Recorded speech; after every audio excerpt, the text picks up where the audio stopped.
Thank you for tuning in to another edition of Not Church, where we encourage people to think, why push? I'm reminded of a situation that I just experienced with my sister. She had one sorority sister to pass away. It was not really unexpected. I think she had cancer. She was young. Persons never thought she would be dying so early. She left a child and family and so on and so forth. And that was very traumatic for us, very hard for her. We had to comfort one another. But then she had a friend of hers who been diagnosed with a high probability of throat cancer. It was life-threatening. My sister reached out to me to help support and pray with this young lady who was also in her 40s and had a young daughter. The woman was very afraid, as could be well understood when you're going through a situation like that where you're faced with death, when you're looking at death in his face. And she was engulfed with fear. When God allowed me the opportunity to speak to her, one of the things that I told her is that you have two choices. You could surrender to this thing and let it overtake you, or you could fight the hell out of it. I said, but if you fight, you're going to have faith.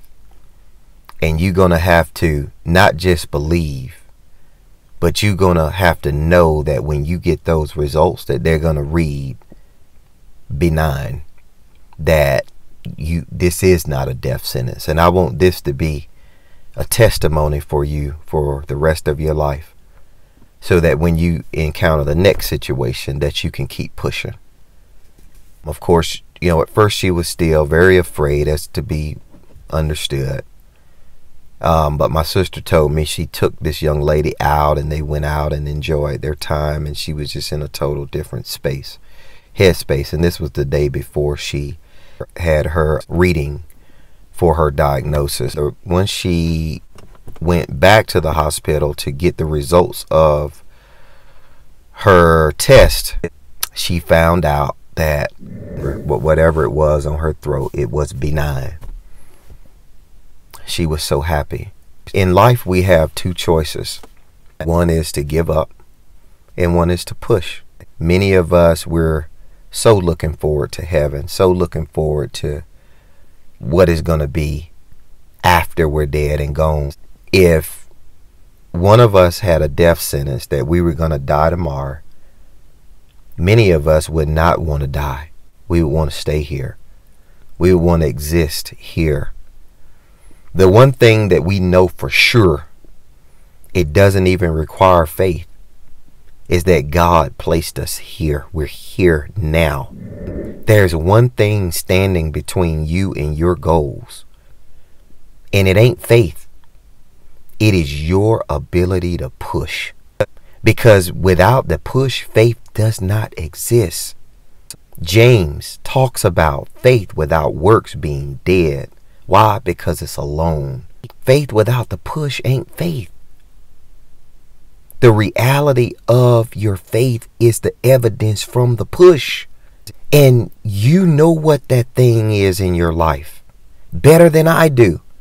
Better than your mother, your father, your neighbor. I don't know what it is that you're pushing about. I don't know what your fight is today, but you have a fight. And you got to get up and go get it. It ain't going to come to you by itself. Some of us are fighting just to live another day. Some of us, our fight is our family DNA has cancer. And our fight is to get our butts up and eat right. Eat a good breakfast. Make sure that you're eating things, you're putting things in your body that's wholesome, that's going to give you another day to live. Some of us are sick, and just one more step is a victory. But the victory ain't going to come without the push.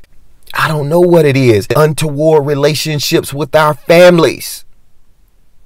And your push might be one more call to your mom or your dad to tell them, I love you. Or your uncle or that enemy, and say, I love you.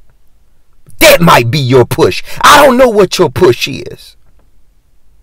But you have something to push for. It ain't got nothing to do with the amount of faith you say you got. What it has something to do is what comes after the faith. Because if there's no results, baby, there ain't no faith. Just keep pushing.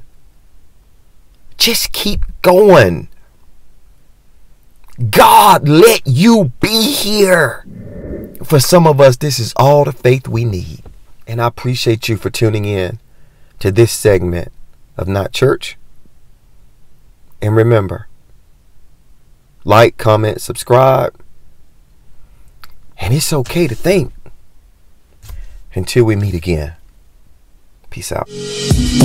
Everybody won't be on top, yeah. Whether the roof or the mountaintop.